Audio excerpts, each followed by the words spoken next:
Maestra Lorena Blasquez Salinas, directora de Extensión Universitaria.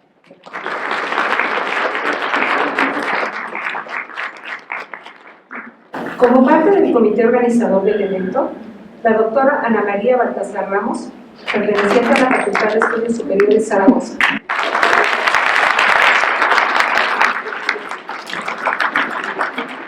La maestra Irma Castañeda Ramírez, perteneciente a la Facultad de Psicología de la UNAM.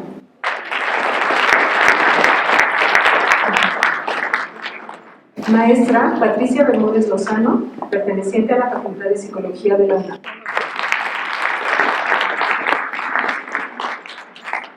Doctor Néstor Fernández Sánchez, perteneciente a la Facultad de Psicología de la UNAM.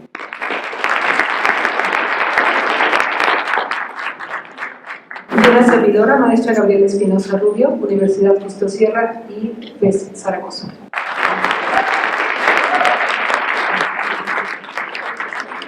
A continuación, solicitamos al doctor Edgardo Becerra González, director académico, nos dirija unas palabras guiadas a la declaratoria inaugural del evento.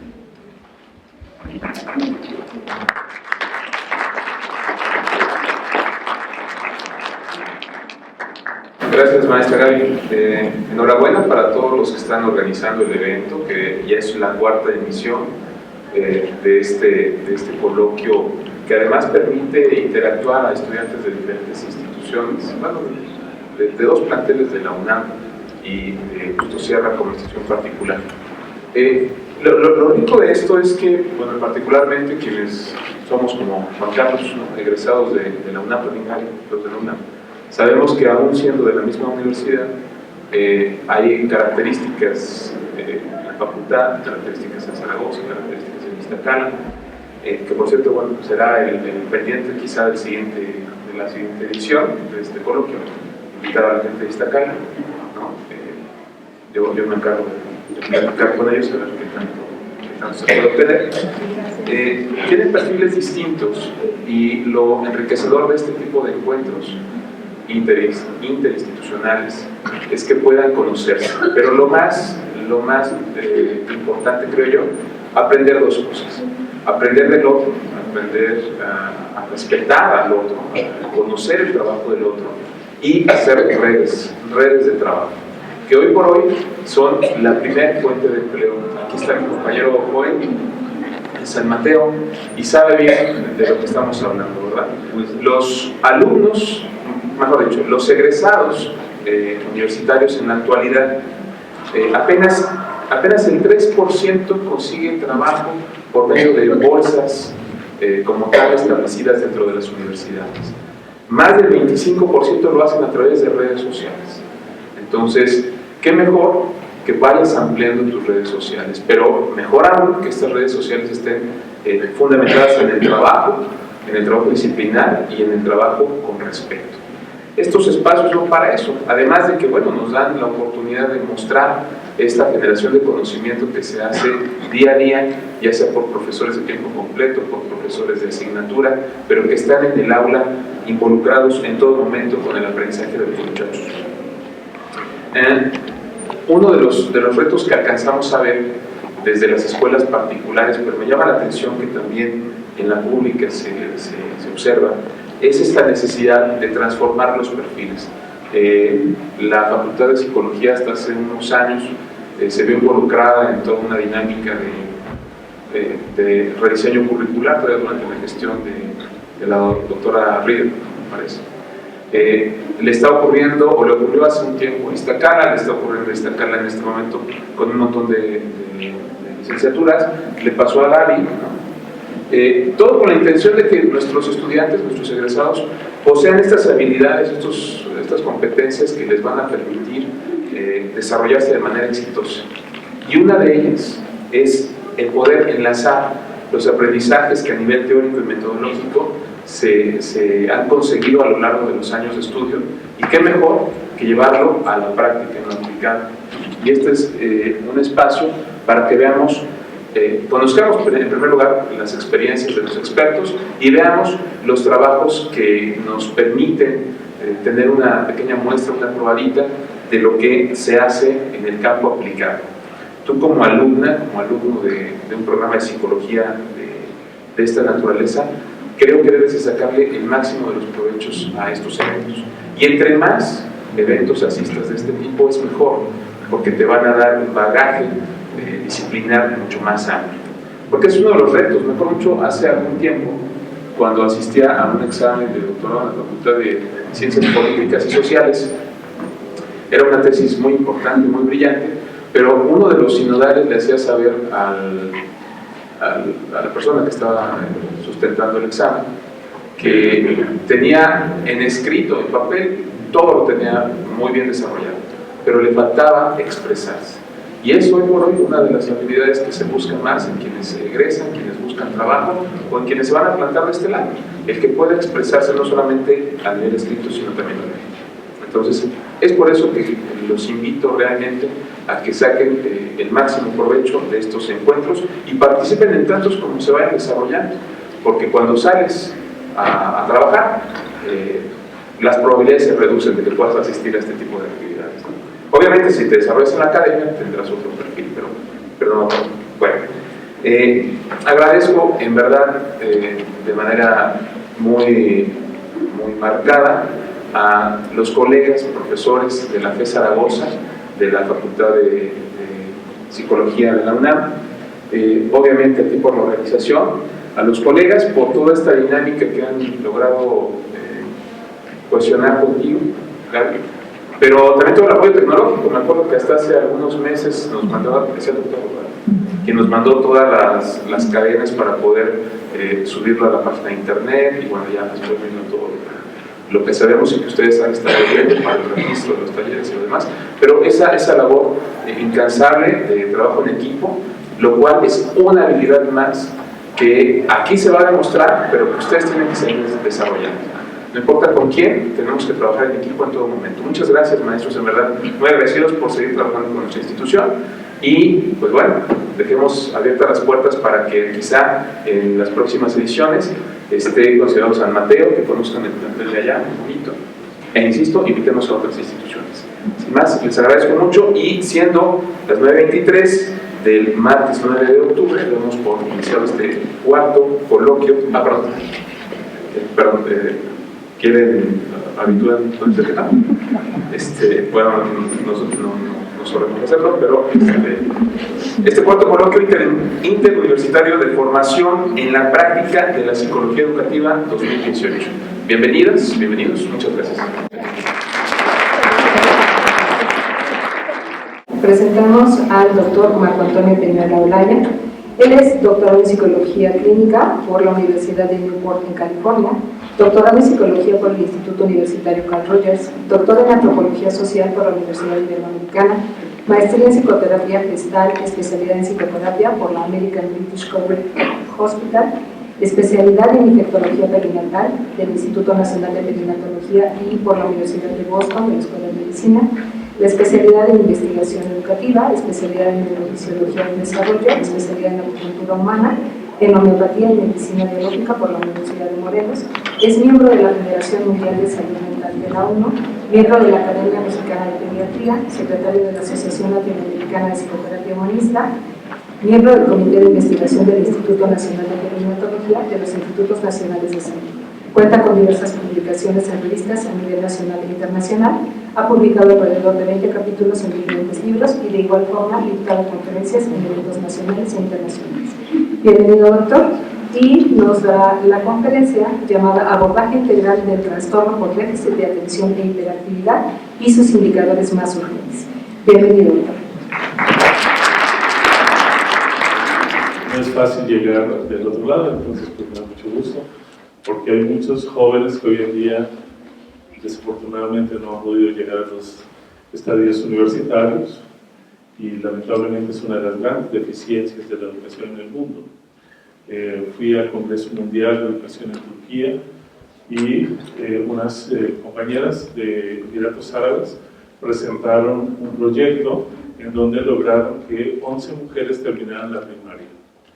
Cuando ellas de manera muy feliz compartieron que 11 habían terminado la primaria, el resto nos pareció una bagatela y nos pareció que era ridículo que alguien fuera a un Congreso Mundial a presentar el proyecto de 11 mujeres que terminaron la primaria. Cuando ellas nos cuentan que por estudiar, algunas fueron quemadas con ácido en el rostro, a otras les mutilaron los dedos, a otras sus familias las corrieron de la comunidad y muchas otras tuvieron que irse a otros países para lograr culminar su primaria. En ese momento el auditorio se puso de pie, ganaron el premio internacional y no sabíamos qué hacer con ellas. Que para que alguien pueda en algún momento de su existencia tener acceso a la información y a la educación y tenga que exponer su vida y la de su familia, realmente se tiene que tener un espíritu y un corazón de guerrero para realmente considerar que educar y formarse es un privilegio del espíritu. No tiene que ver solamente con las etnias ni con los géneros, ¿no? Entonces, maestro, muchas gracias, sí, muchas gracias por la invitación.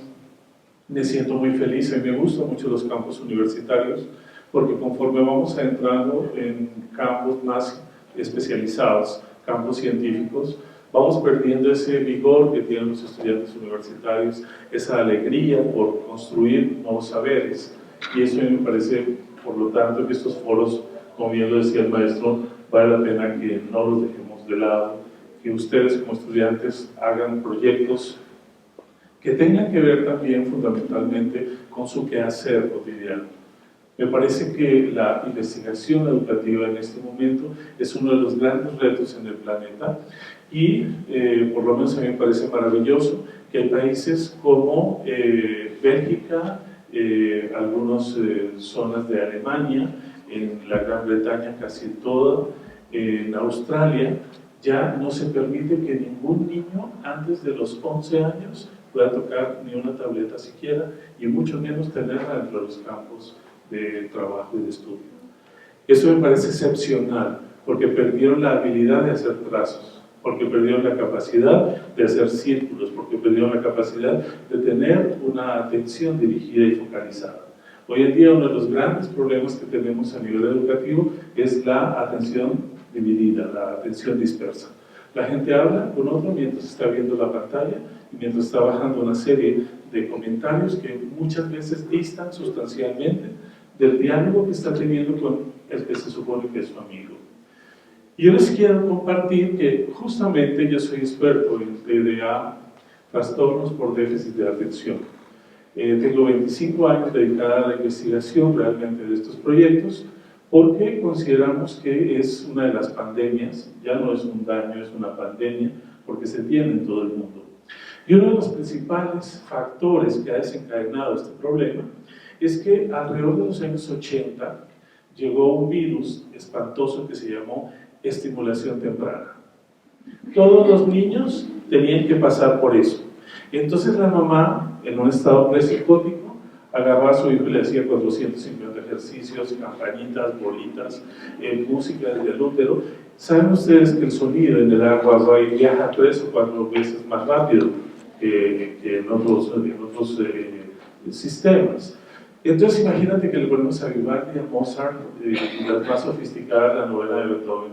Entonces imagínate el feto que desde la semana 4 ya tiene un desarrollo para poder evaluar ciertos fenómenos que están pasando en su entorno, la entrada de la novela, ¿no? O la entrada de la quinta, ¿no? Ta, ta, ta, ta. Imagínate que nosotros estemos aquí metidos entre agua y de repente nos pongan un estímulo de ese tamaño. Entonces, ¿qué ocurrió? El niño tenía 5 meses y ya la mamá le hablaba en francés, en alemán, en chino, todo. Yo, si tuviera el poder económico, iría básicamente en Orlando a Fisher Price y colocaría una bomba para que desapareciera la empresa cuanto antes. Porque tiene una serie de juegos que el niño se mueve, todo se ilumina, todo suena, todo rechina, hay 400 vacas, un canguro, hay tanta estimulación que ahora tenemos un cerebro hiperestimulado. Naturalmente, nadie puede concentrarse con un cerebro hiperestimulado. Porque el conflicto está en que si yo tengo en este momento atención con alguno de ustedes, de repente estoy fantaseando con una cantidad de posibilidades, hay ruidos, sonidos, olores, tamaños, formas, que ningún cerebro saludable tiene la capacidad de poderse administrar de una manera exitosa. Afortunadamente, nuestro cerebro, nuestro organismo, tiene leyes de autorregulación que son fascinantes. Y entonces él deprime algunas áreas del cerebro y dice, de aquí no pasa. Y durante la adolescencia, algo maravilloso es que todos hacemos algo que se llama sordera emocional. Hay una disminución sustancial en el área de Broca, en donde disminuyen los sonidos y disminuyen las señales para el cerebro. Entonces, por eso, si ustedes lo recuerdan, seguramente ustedes se los dijeron, a mí también me lo dijeron, nuestra mamá en la adolescencia nos decía, a ustedes se les decía algo y les entra por una oreja y les sale por la otra, porque no hacen nada. Pues la mamá, sin ser neurofisióloga, estaba diciendo una gran verdad. En ese momento el cerebro no recibe la señal porque justamente está haciendo una adecuación a nivel parasimpático. Entonces, ¿qué va a pasar aquí? Cuando tenemos un cerebro demasiado estimulado, lo que hemos creado es una enorme necesidad de respuestas. Si ustedes observan, por ejemplo, a un pequeño, en este momento, uno lo sienta y en cualquier cosa que se parezca a un teléfono, llámese agenda, mochila, cartera de la mamá, monedero, el niño empieza a picar, ¿sí? Está buscando un estímulo.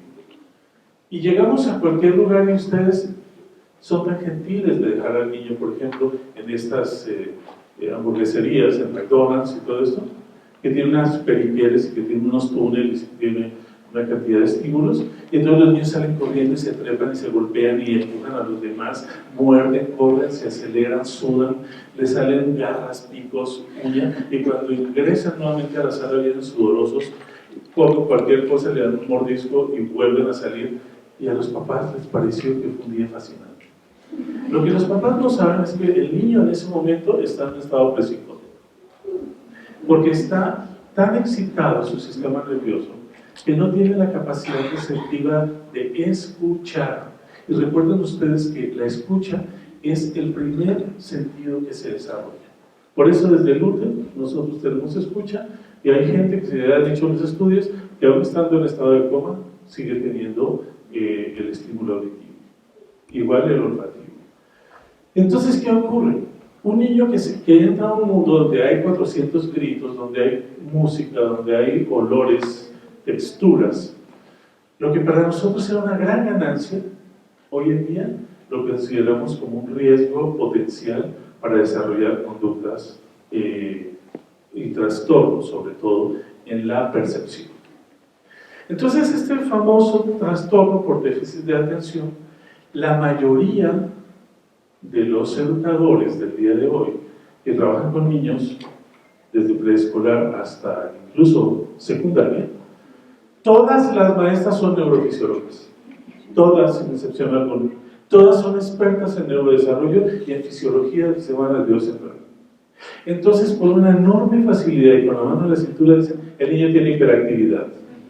Les quiero decir algo, la hiperactividad es una lesión cerebral mínima, porque tiene que ver con una descarga parasimpática incontrolable por el niño. Una cosa es que el niño tenga problemas de conducta, una cosa es que el niño tenga problemas de actividad física y otra cosa es que tenga hiperactividad, porque ahí estamos hablando de una lesión cerebral. Todos los niños que se comportan de una manera errática tienen TDA hoy en día. Todos. Las aulas están llenas de niños con TDA. Y les puedo decir que en 25 años que tengo trabajando el trastorno, si he encontrado 8 que realmente lo tienen, no he encontrado 9. Porque habitualmente, cuando yo encuentro a un niño que tiene una hiperestimulación cortical, tiene que ver más con el tipo de relación que establece con el entorno, el tipo de estímulos que él recibe, la alimentación incluso, la descarga de azúcares, porque les voy a decir algo que es muy doloroso un día, así que con mucho gusto vengo y hablamos de eso. Tengo una investigación de un grupo de niños que seguimos aproximadamente por 9 años, y yo les podría decir con total certeza que aproximadamente el 70% de los niños menores de 8 años tienen una adicción al carbohidrato y a las azúcares. Y cuando ustedes les retiran esto, los niños entran en un estado de abstinencia que se caracteriza por una depresión importante. Y les comparto por qué. Vayan ustedes a cualquier fiesta infantil y miren la cantidad de calorías que consume un niño. Es impresionante. 4 o 5 vasos de refresco, 3 gelatinas, dulces, galletas, salchichas, pambazo, pastel, golosinas. Y la bolsa que les entregamos es la mar de la caloría. Y decimos el martes, ¿por qué será que Raúl se está portando tan mal? Pues porque Raúl está intoxicado. Entonces cuando yo estoy en el CENDI, porque yo reviso los programas de los CENDIs, resulta de que el niño, donde hay una supervisión sobre los alimentos, se va el viernes tranquilo a su casa y el lunes la mamá viene, incluso a veces han demandado al CENDI porque no hubo una adecuada supervisión y los alimentos estaban contaminados y el niño tuvo el domingo y el lunes vómito y diarrea. Lo que la señora no cuenta es que el sábado se lo llevó a una piñata a las 2 de la tarde, a otra piñata a las 4 de la tarde y el domingo a otra piñata a las 9 de la mañana. Y los 3 días el niño comió dulces, galletas, pasteles, refrescos y una cosa espantosa que deberían también morir sus creadores, los nuggets. Esos nuggets, cuando ustedes los ponen a freír, alcanzan aproximadamente 75 calorías y el niño se come 2. Ahí se está chutando el niño una buena cantidad de calorías, más todo lo que viene al lado de los nuggets, ¿no? Entonces los papás dicen, el niño tiene un problema de conducta, el niño tiene un problema de adaptación, el niño tiene un problema de control de impulsos. Y yo diría, ese cerebro se está defendiendo. Y en muchos casos yo diría que el trastorno por déficit de atención también es una respuesta emocional del niño hacia un sistema familiar desordenado. Porque cuando yo empiezo a trabajar con los niños, lo primero que le digo a la mamá es, tome y haga una grabación de 1 hora de la comida de cualquier día a la semana. Está encendida el plasma, tienen encendidos los celulares, la mamá está hablando por teléfono, ladra el perro, tienen un perico y 5 hermanos hablando todos al tiempo. Yo les hago una pregunta, ¿qué cerebro se puede organizar de esa manera? Que yo sepa ninguno. Entonces, obviamente, para que sean escuchados tienen que hablar fuerte, tienen que gritar. Y ellos reproducen una conducta parecida dentro del aula. Y la maestra, que tampoco ha sido capacitada, responde a los intereses del sistema con una actitud poco tolerante, con una actitud impositiva e inflexible. Yo tengo un libro sobre aulas circulares. Y una de las cosas que se pretende en las aulas circulares es que justamente los niños desarrollen algo que se llama la brújula emocional. Yo tengo que aprender a autocontenerme desde bebé. Un niño que se chupa el dedo, que anteriormente le poníamos picante, piquín, Valentina y un montón de cosas, es un niño que está en autocontención. Afortunadamente ya lo mandaremos al ortodoncista para que le acomode los dientes. De todos modos se lo están mandando a hacer que el niño no sea chupadero. Pero él lo que está buscando en ese momento es un equilibrio interno. Está llamándose a sí mismo para ser autocontenido. A diferencia, cuando nosotros tenemos un niño que se desfoga mucho, que pierde el control, que golpea, que empuja, en ese momento lo que necesitamos es ayudarlo a autocontenerse y no desde un régimen disciplinario que lo que hace es agredirlo o sacarlo del aula o hacerlo sentir profundamente inadecuado para él mismo. Es un poco de lo que vamos a hablar.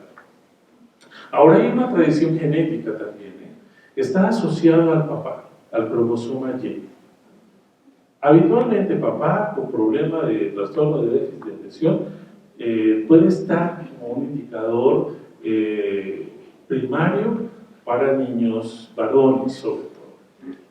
Entonces, estos hombres tienen dificultad para mantener una pareja, tienen como 8 parejas a lo largo de su vida, dejan las cosas inconclusas, se entusiasman rápidamente y se desentusiasman rápidamente, tienen de repente arranques de mucho malestar y todo eso se va convirtiendo en un trastorno adaptativo.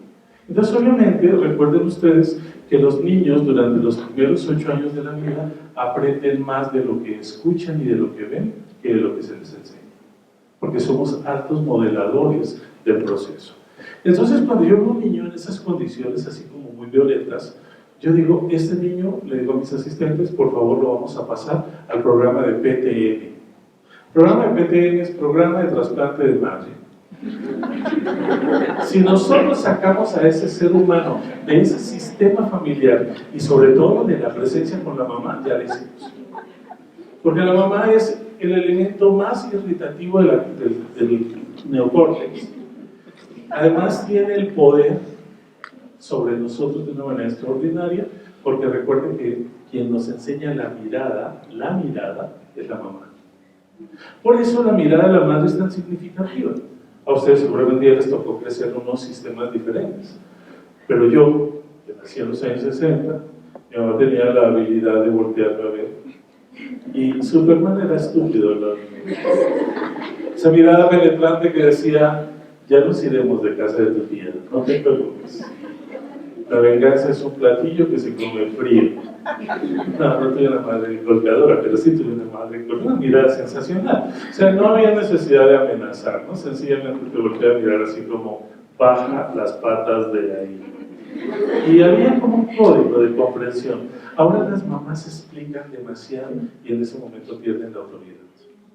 Entonces Marina Castañeda, en su libro del machismo invisible, ella dice, cuando pierdo la autoridad me vuelvo autoritario. Y nosotros vivimos madres con autoritarismo. Entonces, ¿qué ocurre? La mamá le dice, porque además tienen 3 nombres, Juan Esteban Alejandro, bajan los pies de ahí. Y el Juan Esteban le vale. Juan Esteban Alejandro, la segunda vez que te advierto, va mirando el panorama. Juan Esteban Alejandro, va a ver, te voy a golpear, porque es el golpe. Tú deberías entender que no es el lugar propicio para que tú establezcas una relación tan hostil con el mundo. Ese pobre cuadrúpedo que te acompaña todos los días, llamado Tilín, no tiene culpa alguna de que tú tengas un trastorno con la motricidad. Y le explicamos, le damos una clase de neurofisiología y el otro sigue mirando el panorama, porque hace mucho rato que está desconectado de la señora hasta que no llega un estímulo lo suficientemente significativo como para que este voltee a mirar y saber que tiene que bajar los pies de la silla. Explicamos demasiado y en ese momento perdemos la capacidad de que el otro nos atienda. Entonces, bueno, yo quiero verdaderamente que en este momento, todo este ratito que nos queda, ustedes por favor, al igual que yo, nos pongamos del lado del niño. Los invito, por favor. Yo soy pro niño. Porque siento que ese ser humano lo único que ha hecho es adaptarse a un sistema que no lo estaba esperando. Muchos niños hoy son producto de una noche de copas. Y entonces a veces dice uno, bueno, pues ya está aquí, ya ni modo. Ya, ¿qué voy a hacer? Pero a los 50 días ya está en una guardería, porque no es un centro de desarrollo infantil. Y rápidamente tenemos 2 personas que lo cuidan y tenemos una mamá mega permisiva con un padre ausente que le dan una dosis de ternura los domingos y le permiten hacer lo que se le da la gana.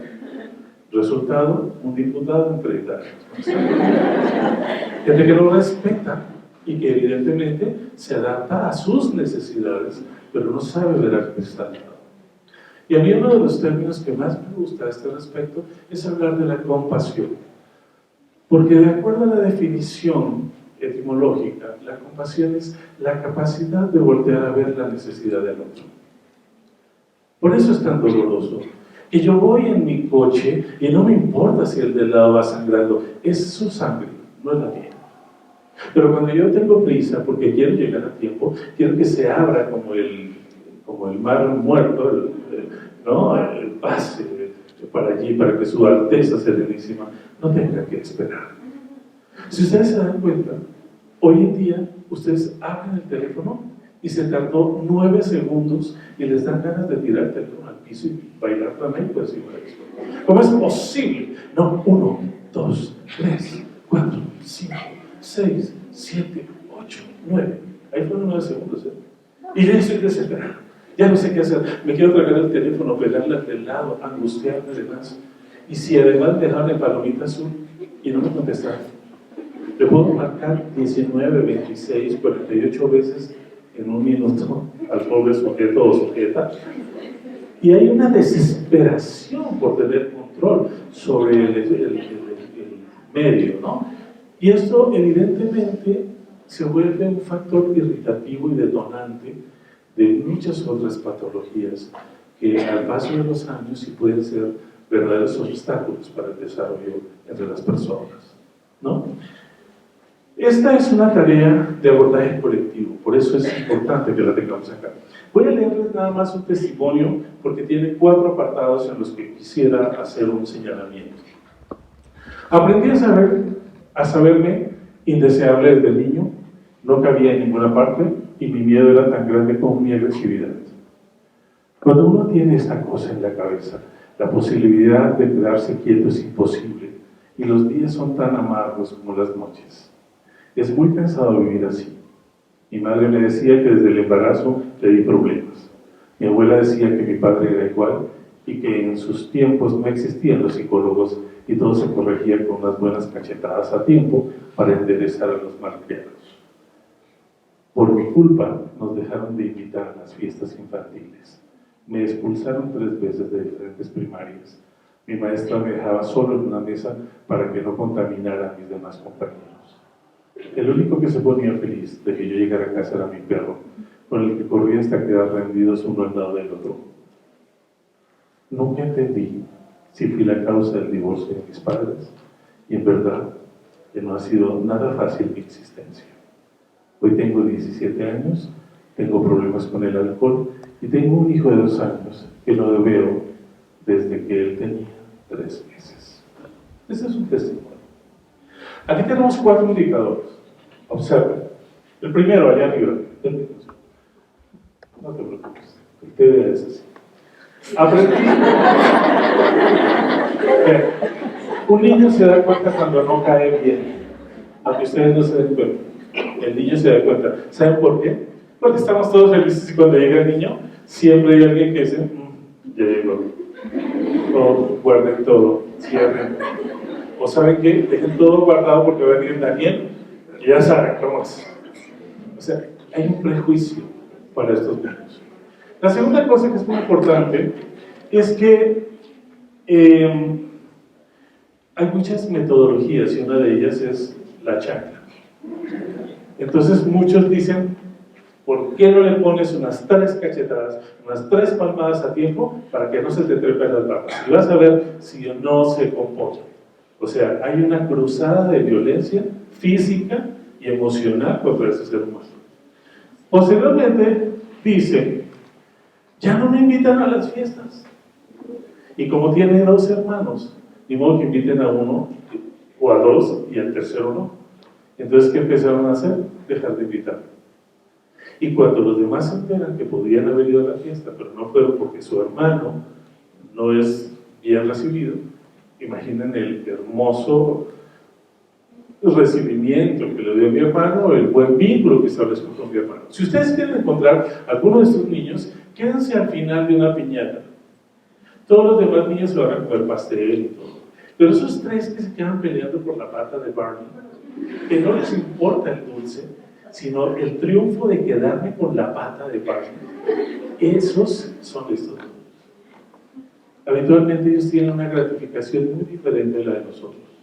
Y son niños que sudan muchísimo.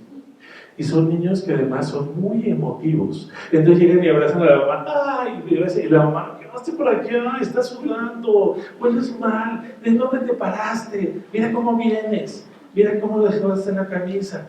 Te untaste el helado. Sí, escucharon que de 5 cosas nada fue bueno. No le dijo, qué rico que me abrazas, qué bueno que te ensuciaste porque te la estás pasando de película. Qué rico que puedes sudar. Hay un síndrome donde no sudas y es terrible. Y las personas podemos morir si no sudamos. Y entonces los papás no se dan cuenta y piensan que el niño lo hace de manera intencional.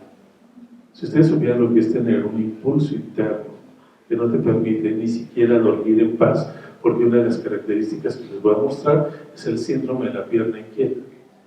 Si ustedes lo estudian, hay muchas personas que lo tienen. Y hay niños de estos que han sido amarrados por una venda en la noche para que no muevan la pierna, y lo que desarrollan después es una epilepsia.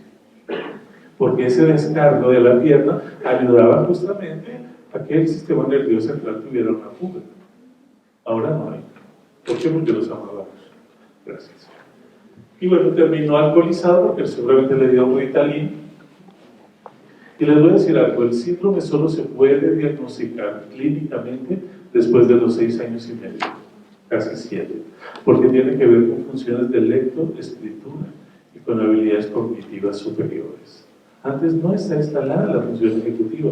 Tenemos un niño con un problema de conducta, o con un problema de adaptación, o con un problema de respuesta, y que posiblemente pueda llegar a ser un candidato para el síndrome, pero no, porque hay algunos que lo tratan como un trastorno, pero muchos como un síndrome, porque el síndrome comparte indicadores de riesgo de otras patologías, no necesariamente o exclusivamente con el trastorno de déficit de atención, y aún no hablamos de la hiperactividad.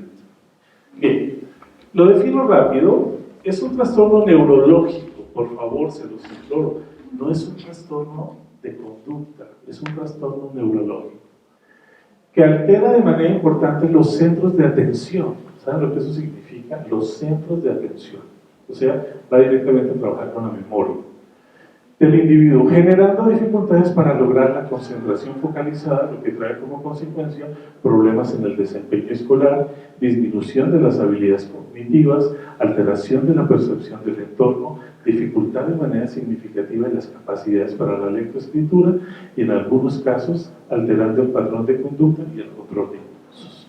No todos los niños con TDA son inquietos. Y lo mejor es que tengan hiperactividad en ese sentido. Porque como la conducta es tan nociva y como son tan intolerantes, llaman la atención y bueno, por lo menos los llevas a asimilar, ¿no? A ver qué le pasó, a ver si les pueden dar algún jarabe y los deja quietos.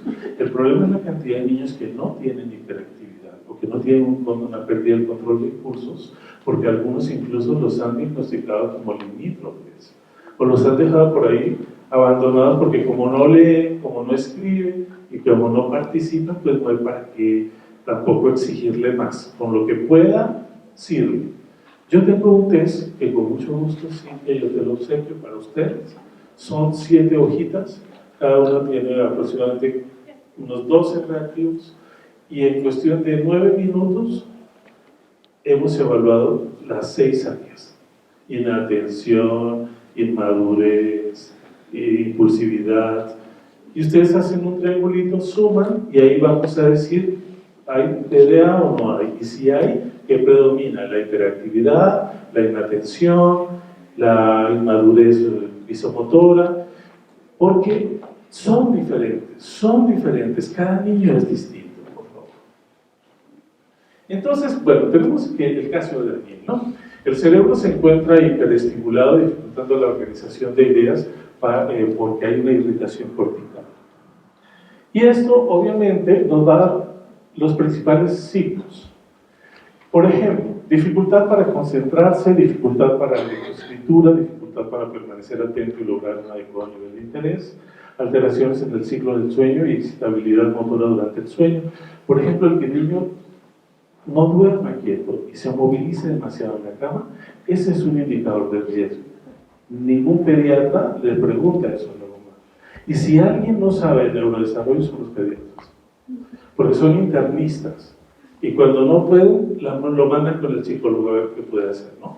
Como si nosotros o ustedes fueran un personal de segundo. Y a mí me parece que son ustedes o somos los expertos. Esa es la gran diferencia. Y tenemos que tener ese estatus porque lo merecemos. Hay torpeza motora por inatención y distracción, hay poca tolerancia a la frustración y hay cambios en el estado de ánimo. Habitualmente son niños que con facilidad pasan del llanto a la risa o van a dar quejas llorando y cuando ven que la mamá le pega al otro se sonríen, medio sádicos, ¿no? Pero en realidad es porque hay una impulsividad incontrolable. Aquí tenemos entonces los 3 grandes componentes del TDA. El primero es un componente neurológico. Hay una irritabilidad del sistema nervioso, hay una dificultad para poder controlar los estímulos y hay un predominio de los impulsos receptivos que impide que yo me pueda quedar de alguna manera quieto. Esto me lleva entonces a un trastorno emotivo afectivo, porque golpeo, agredo, o lloro, o sufro. Ellos cuando se quedan dormidos realmente están exhaustos, porque tienen algunos como el síndrome del hámster, que gastan muchísima energía pero no van a ningún lado. Y entonces todo el tiempo están muy hiperestimulados. Lo que va a influir de manera sustancial en aspectos sociales relacionales, porque se vuelven indeseables. Y la verdad es que sí. Y hay grupos donde hay 4 o 5 chicos que tienen algunas de las características y la maestra, por muy hábil que sea, termina tirando la toalla en muchas ocasiones, ¿no? Porque el proyecto hay que atenderlo de una manera distinta. ¿Cuáles serían algunos indicadores de riesgo a evaluar de manera muy rápida? Dificultad para concentrarse en las tareas que se le asignan. En lugar de estar enojados porque el niño no termina la plana, démonos cuenta si el trazo es inmaduro, si no concluye las frases, si tiene dificultad para pasar una hoja, si tiene dificultad para mantener el lápiz, para organizar el material. En eso, la formación Montessori es espectacular. Aunque ustedes no lo creen, yo fui niña Montessori y casi me dio clases María. Porque en Montessori el éxito de un buen grupo es el silencio. El niño no tiene que estar hablando. Y si habla es porque lo necesita. Entonces yo nunca lo callaría. Y si la guía es madura, el niño madura también y él va desarrollando su propia guía interior. Hay poca tolerancia a la frustración y temor al abandono. Estos niños son amenazados múltiples veces en el día. La mamá, si sigues así te voy a dejar, si sigues así te voy a encerrar, ya no te voy a llevar, ¿sí? Y tú comportándote horrible. Mira, tu abuelita con cáncer y tú peleando con la vida. Dice, señora, ¿y qué tiene que ver el cáncer de la señora con que el niño se porte mal? Porque las mamás dicen ese tipo de argumentos, ¿no? Ideas dispersas sobre los temas que aborda. El niño está hablando de algo y termina hablando de otra cosa, y luego de otra cosa, interrumpe, se distrae, y entonces nosotros dijimos, ¿quién sabe qué le pasó? Es muy posible que Cantinflas tuviera trastornos por déficit de atención. Hay cambios en el estado de ánimo y la necesidad de un contacto físico.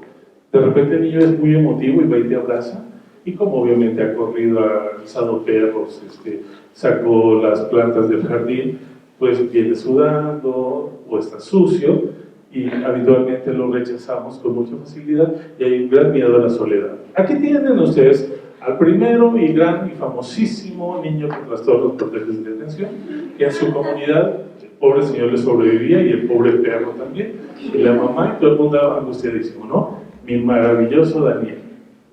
Para muchos un dolor de cabeza, para otros un delincuente en potencia, para muy pocos un niño abandonado y para las neurociencias un reto. Todo eso es un TDA. ¿Por qué no dice, ay, ¿saben qué? No le presten atención. Ahí déjenlo que hagan lo que se le dé la gana y ya. Ahora que venga la mamá ya que se lo lleve. Eso se llama abandono. Y es violencia, porque el niño se da cuenta que está siendo abandonado. Muy bien, ¿cuáles serían los componentes de este síndrome? Por eso es importante que lo veamos así.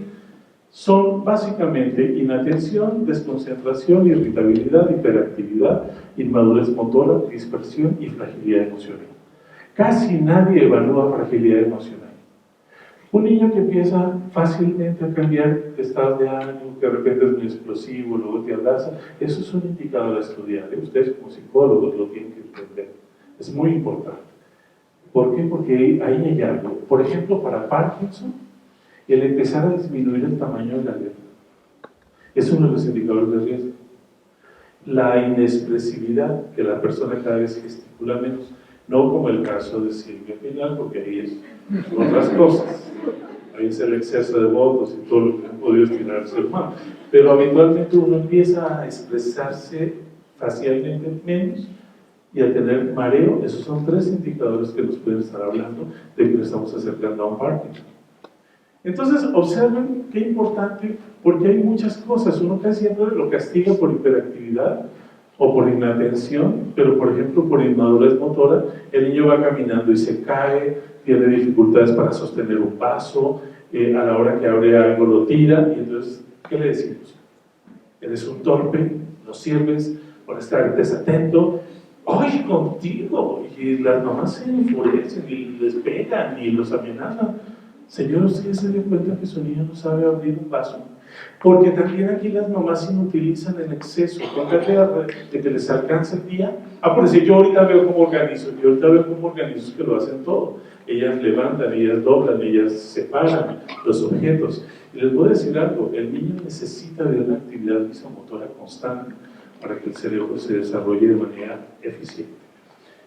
¿Qué sería entonces dentro de los componentes emocionales? Porque vean, hay componentes emocionales que son muy importantes. Temor al abandono, fragilidad emocional, poca tolerancia a la frustración, anarquía, porque se vuelve manipulador, irritabilidad e intolerancia, caprichoso y poco responsable, y cariñoso e invasivo. Uno no puede imaginarlo. Un niño así muy invasivo, así. ¿Qué tienes ahí? Y te va abriendo las cosas, le meten la mano a la blusa a la persona.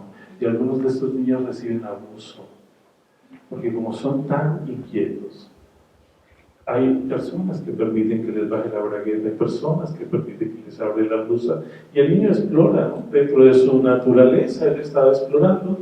Vean, mi niño favorito es el niño de 5 años. Él es un científico social, que no sé por qué lo dejamos morir, porque todos lo tuvimos. Un niño de 5 años entra aquí y él se para y dice, ¿por qué ella es fea? ¿Por qué él le pega así? ¿Y eso para qué es? ¿Y por qué le duele? ¿Y por qué pica? ¿Y por qué? ¿Es un científico? ¿Es Newton? ¿Por qué se cayó la manzana al piso? Debe haber una fuerza que la trae, pero ¿por qué no flota?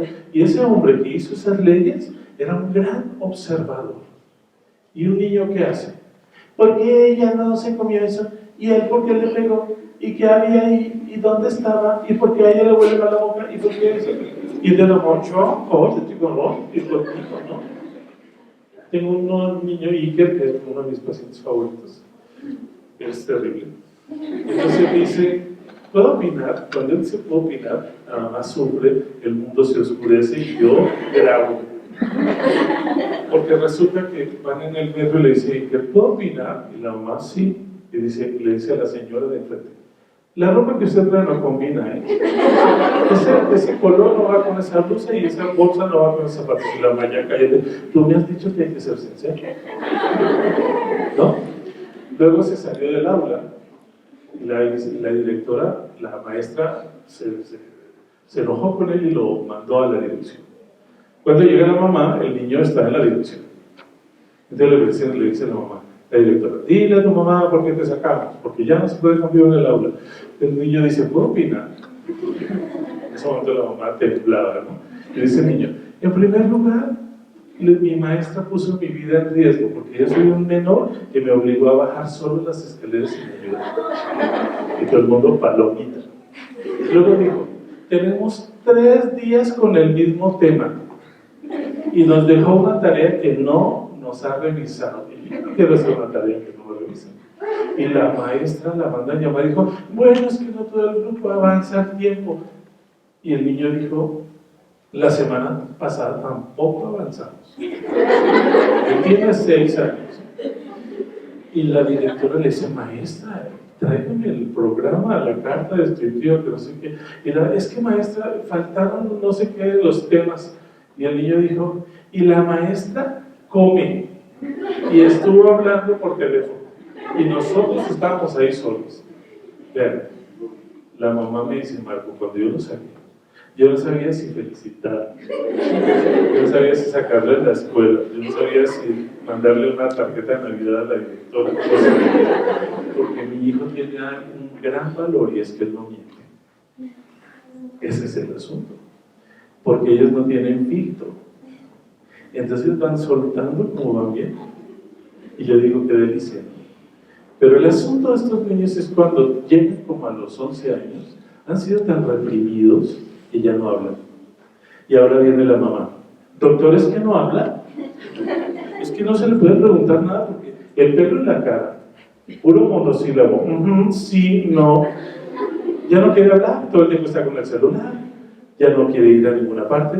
Y antes el niño que era, mamá, mira, ven, mamá, mira. Y se baja por la resbaladilla, mamá, mira, en un solo pie. Y la mamá hablando con la prima, sí, ajá, sí, ¿me vas a sacar?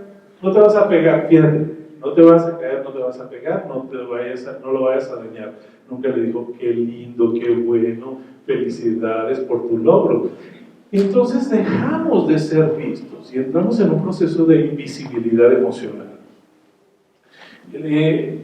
Entonces, dentro de los indicadores de riesgo cognitivo, que esto es muy importante, la dificultad para concentrarse, olvidos frecuentes por inatención, dificultad para el cálculo, alteraciones en los trazos y en la lateralidad, dispersión en las ideas y en el discurso, competitivo y disperso, problemas para la comprensión de tareas y en la lectura, mala escritura y mala ortografía. Pero hoy en día la ortografía ya pasó de moda. Con todo respeto, ustedes dicen qué onda y es con K y así, ¿no? Y a todos nos encanta hablar bajo esos términos. Y como ya la computadora corrige los acentos y todo esto, pues ¿para qué estudio ortografía? ¿Sí? Y si yo les mostrara algunos textos con acentos y sin acentos, se van de espaldas porque las cosas se leen diferente cuando utilizamos los acentos. Entonces, dentro de los indicadores de riesgo afectivo y emotivo vamos a encontrar que son imprudentes, se vuelven mentirosos, manipuladores, ansiosos, angustiados, conflictivos, impacientes, astutos e irresponsables. Les voy a decir algo. La UNAM y la Universidad Metropolitana en el 2012 hicieron un estudio muy serio en el reclusorio norte con los internos. Allá y entonces se llamaba TDA residual porque pensábamos que una vez pasada la adolescencia ya era un residuo. Hoy les puedo decir que después de los 40 hay mucha gente que está empezando a tener nuevamente trastorno por déficit de atención. Y tenemos tan perturbada la cabeza porque quiero hacer tantas cosas al mismo tiempo que se me olvida que dejé el horno abierto, que dejé a mi hijo en la guardería, que no me acuerdo dónde estacioné el auto, y uno dice, ay, es que estoy bien disperso. No, estás teniendo un trastorno por déficit de atención. En realidad lo que no tienes es esa atención dirigida. Porque hoy en día enciendo el plasma y estoy viendo el celular, y a la vez pateo el perro que se está trepando encima del sillón, mientras me rasco y saludo a mi vecino. ¿Qué cerebro se organiza así?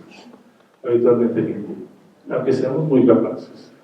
Entonces, esto nos plantea un modelo de intervención que tiene 3 niveles, y ustedes están en felicidades.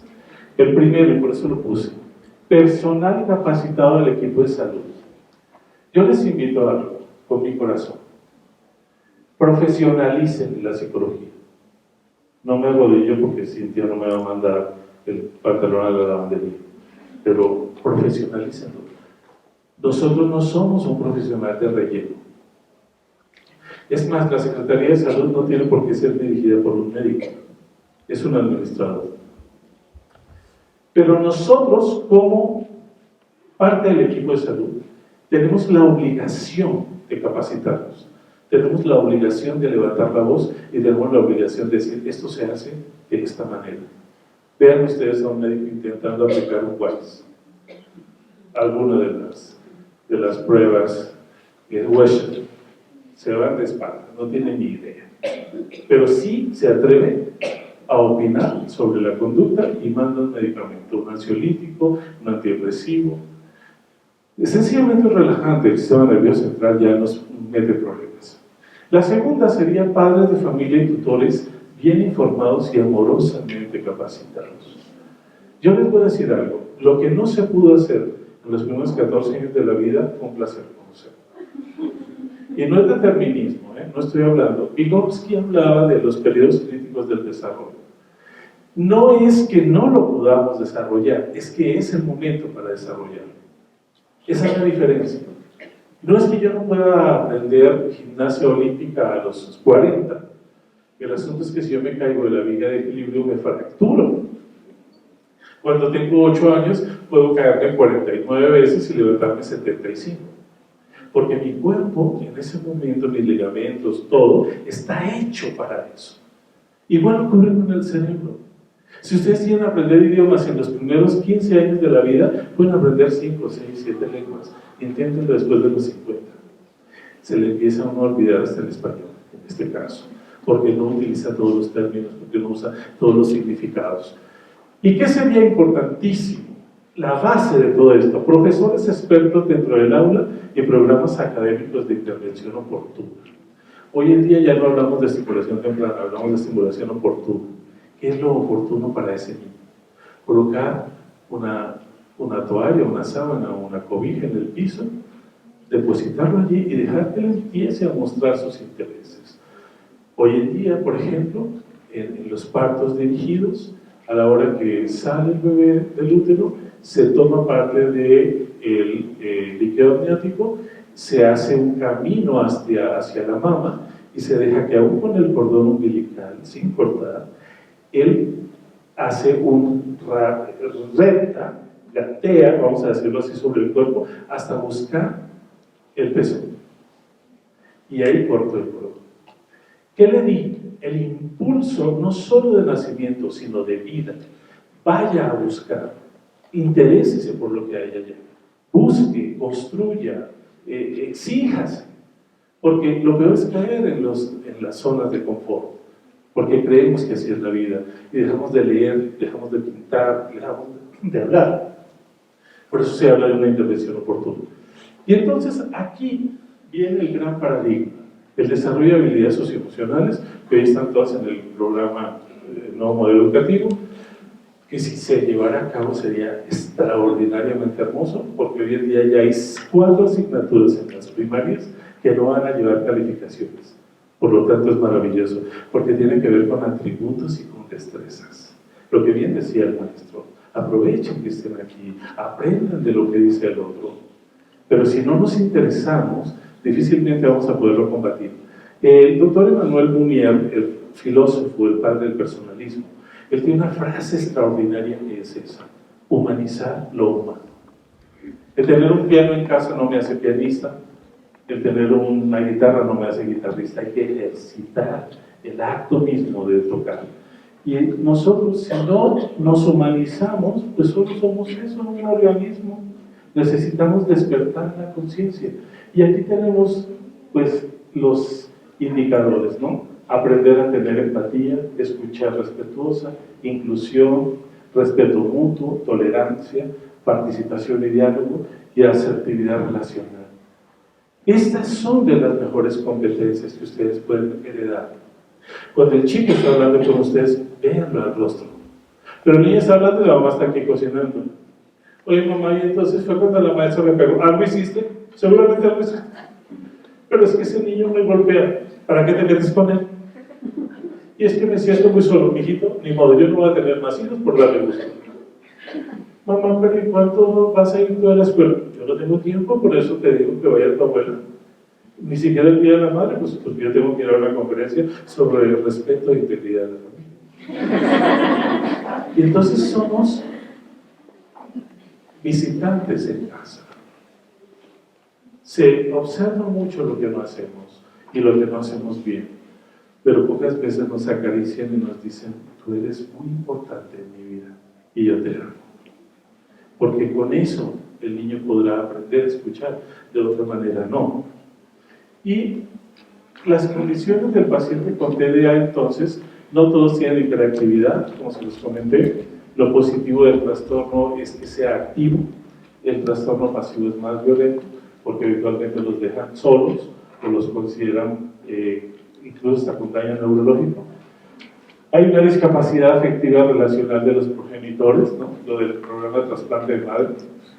Intolerancia en el aula, en la vida y en la vida social. No los aguantan en el aula y tampoco los aguantan afuera, como para dónde los podemos mandar. Mal diagnóstico y conflicto ético por dopaje farmacológico. La mamá llega y dice en estos términos: doctor, dele algo, por favor, dele algo. No sé, arsénico, lo que sea, pero que se calme. Y cuando el niño recibe Ritalin, disminuye la sinapsis, se queda quieto, está dopado. Y uno dice: qué medicamento maravilloso, porque él no permitía nada y por lo menos ya se queda sentado y callado. Saben que después de eso el niño va a pasar a marihuana, a morfina, porque necesita doparse. Y si ahora lo vamos a legalizar, pues mejor todavía, porque solo voy a la tiendita de la esquina y compro el producto que me corresponda, ¿no? No importa lo que pase con mi vida, que no soy solo cerebro, también soy piel, también soy mirada, también soy olor, también soy esperanza, también soy disposición, soy muchas cosas. Por eso la importancia de tener también aulas circulares, donde no hay un sitio específico, donde yo me sienta dueño de todo el panorama, donde yo pueda opinar, construir los métodos de aprendizaje. Pero vean, en Irlanda, por ejemplo, todos los grupos tienen 2 docentes, hombre y mujer, para que los chicos aprendan a interactuar con los 2 géneros, aprendan a confiar en los 2 géneros, aprendan a discernir, porque son maneras diferentes de pensar y de sentir. Entonces, y con esto los dejo, al final tendrás que hacerte cargo, ¿no? El tiempo pasa y los males se hacen más agudos. Nadie vivirá por otro y por lo tanto a cada uno nos corresponde hacernos cargo. Cada día que no actuemos hacia la colectividad, estaremos preparando el terreno para la muerte. El camino hacia la sanación es complejo, pero factible. Ninguno de nosotros nació para ser maltratado. La felicidad es un derecho y por lo tanto ejercerlo es una de las metas fundamentales de la persona. Al final tendremos que hacernos cargo de nosotros mismos y no vendrán hadas ni duendes para darle sentido a nuestra existencia. Tendremos que aprender a hacernos cargo de nosotros mismos sin justificaciones, sin autoengaño, buscando las miradas exactas, haciéndonos cargo de lo que somos, más allá de la forma, más allá de nuestro propio miedo, a entregarnos amorosamente a la vida. Yo solo les digo esto y agradezco inmensamente este espacio. Si ustedes pudieran revalorar la enorme oportunidad que tiene en este momento, por eso inicié hablando de estas mujeres del Medio Oriente. Observen, a pesar de las deficiencias, tenemos el derecho a la formación. El mayor regalo que yo recibí en mi vida, aparte de la vida, fue dado por Ernestina Olaya, mi madre, que me enseñó a leer, y María Elvira González de Cárdenas, que me enseñó a escribir. Me dieron las 2 armas más poderosas para mi existencia. Me enseñaron a saber que atrás de las palabras no solo hay mensajes, hay historias, hay pasión, hay búsqueda. Los centros de investigación para sacar estos resultados hemos tenido que trabajar más de 25 años. Yo trabajé como jefe de la clínica de prematuros extremos en perinatología. Trabajé 32 años en el hospital y teníamos un área para niños menores de 1 kilo, con un esfuerzo enorme de cientos de personas, enfermeras, médicos, expertos, inhaloterapeutas, para que cuando ese niño logra salir de allí, y los papás han invertido una fortuna, porque cada día de terapia intensiva en esos campos está alrededor de 10,000 pesos, y a veces están 2 o 3 meses, para que al salir a la calle, cuando tengan 5 o 6 años, alguien les ofrezca droga, alguien los manosee, alguien los rapte, alguien haga trata con estas personas, o lo peor, viven en un hogar donde nadie los acaricia con claridad, en donde son juzgados todo el tiempo y en donde son agredidos permanentemente. Ningún cerebro así va a crecer saludable. Y entonces cuando yo encuentro a un asaltante en la calle o alguien que me ofende, yo digo, estos hay que desaparecerlos, la vida no es así. Y la pregunta que yo haría es, ¿y quién les contó a ellos que pueden vivir de una manera diferente? Actuar de una manera distinta y esperar otras cosas de la vida. Entonces yo añoro de verdad que estos coloquios se lleven a cabo, que ustedes los disfruten, que escriban, no importa que se equivoquen 1000 veces, más vale equivocarse y no haberlo intentado nunca. Y bueno, qué maravilla que la universidad se preste para hacer estos intercambios académicos, porque finalmente es el gran ejercicio de la vida. Si no nos lo ofrecen, hay que salir a buscarlo. Eso es estar vivos. Muchas gracias.